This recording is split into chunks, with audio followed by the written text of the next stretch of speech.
I'm Lindsay with Qstoves. I'm going to put together one of these stoves at one of our customers' houses here local in Seattle.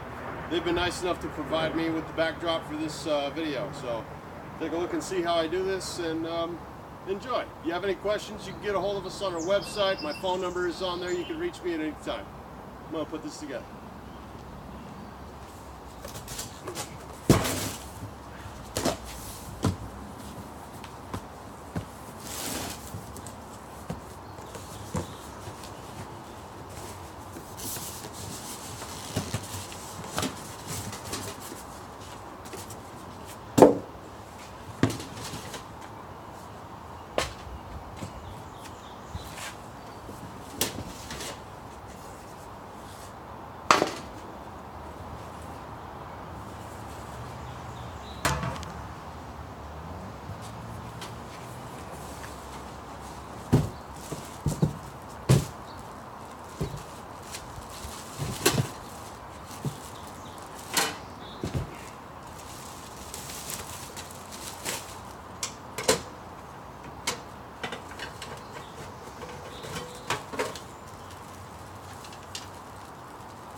Alright, inside the bag, you'll find all the feet.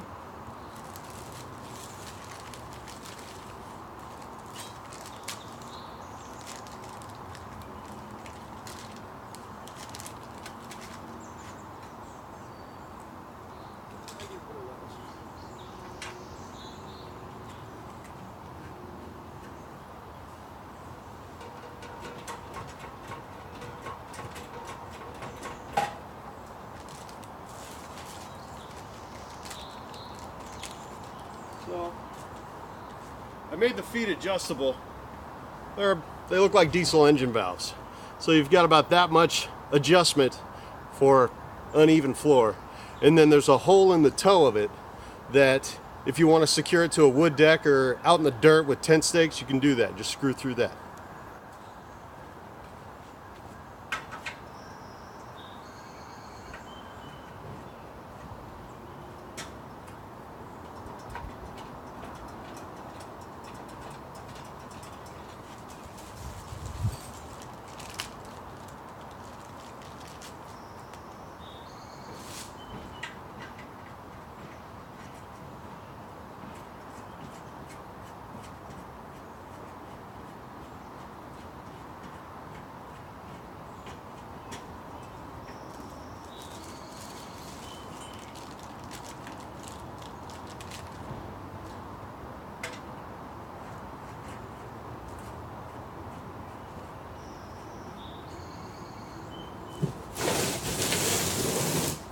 Take a look at the back,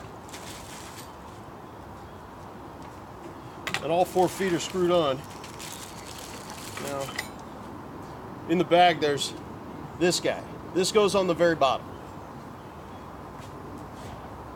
You're going to move the nut of this all the way up to the front at about 11 o'clock. And then you'll just screw that in.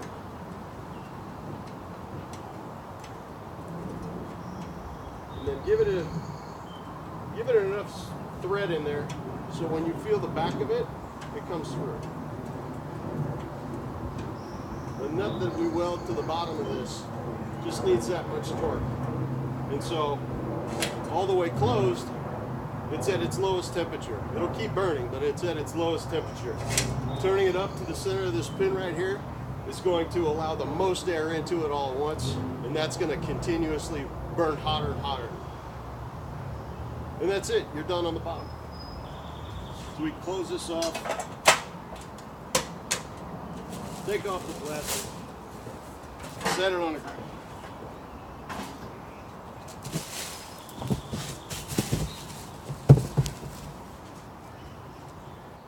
Next, I'm going to put together the pipes.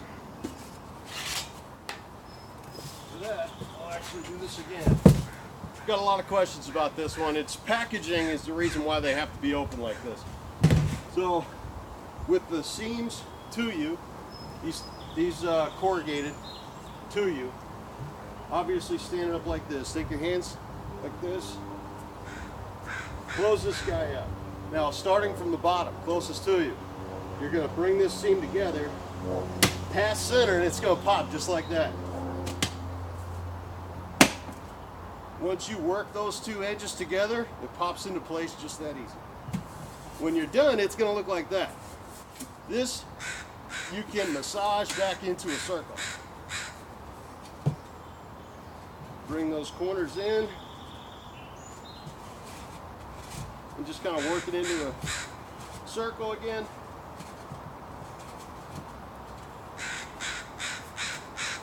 And getting it pretty close to round is all you need. The other side is not as noticeable.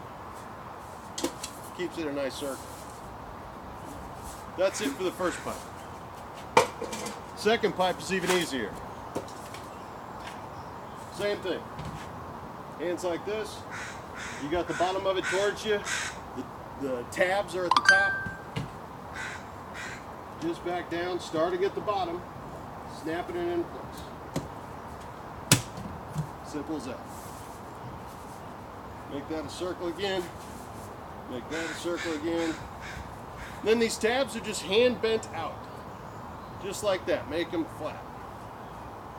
That's where the deflector plate's going to go. The deflector plate on the edge of the box so I can get to one of those holes, and I'll just set it anywhere around one of those three. Now for this, I like to take the drawer handle out and all the screws.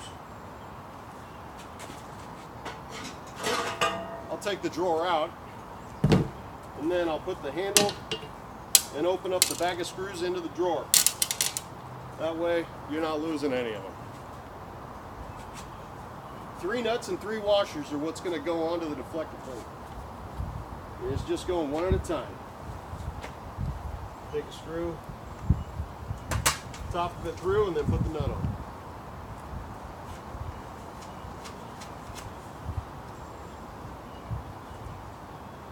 I wanted to make this to where you didn't need tools to put it together. It takes about 10 minutes all the way, and hand tight is just fine. If you wanted to tighten down with a Phillips head screwdriver, you can do that. Another screw through here.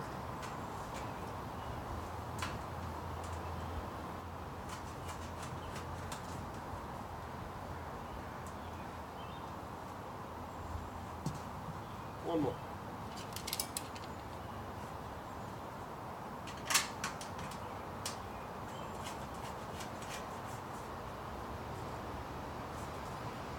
That's it, deflector plate's on. Now I'll put that handle on the drawer. Everything I need is right here. I'll unwrap it from the foam. I like to give it a little bit of a bend.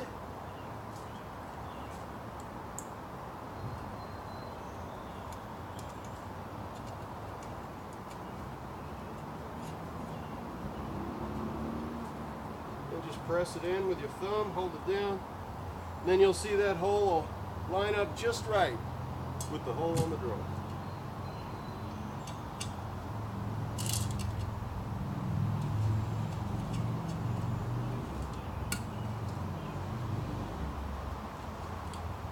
Now some of you purchasing this for the first time might be doing this out in the woods or out on your campsites or away from a hardware store that you just came from when you bought it. So chances are there'll be a couple of extra screws and nuts in there, just in case something falls in the dirt, you can't find it, but I sure as heck don't want you going out someplace where you couldn't finish the install. Done with the box now, drawer goes in.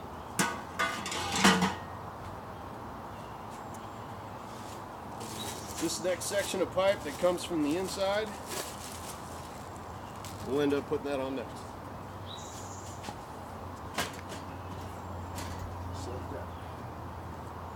This pipe.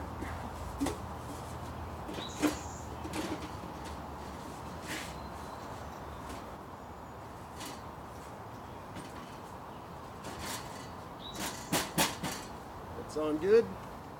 Last piece.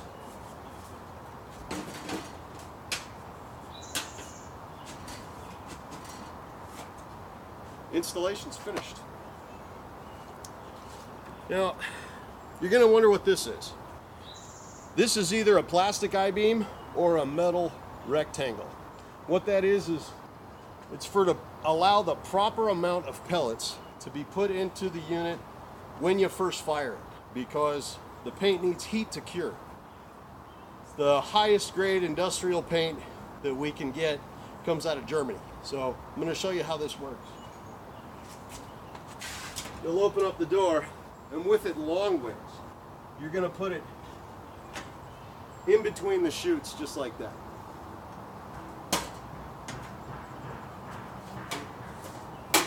The handles, they double as shutoffs, not regulators. They're ribbed to go through it like jail bars, and they'll stop the flow of pellets. They're not going to slow the flow of pellets. It's going to put it to a stop. So with those closed on both sides, I've got a little bag of pellets from the local store.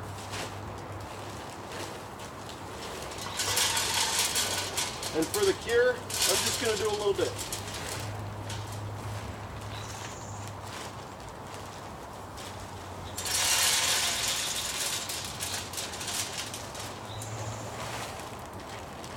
Now to cure the paint, I only need about 15 minutes of burn time, so it's not going to take a whole lot of pellets to do that. So with the pellets in and the blocker on, you're going to push the handles in. That's going to drop the pellets down the channels and into the tubes, so they are right here. When I lift this up, a smaller amount of pellets is going to go in than what normally would. That's it. You'll never need to use this again.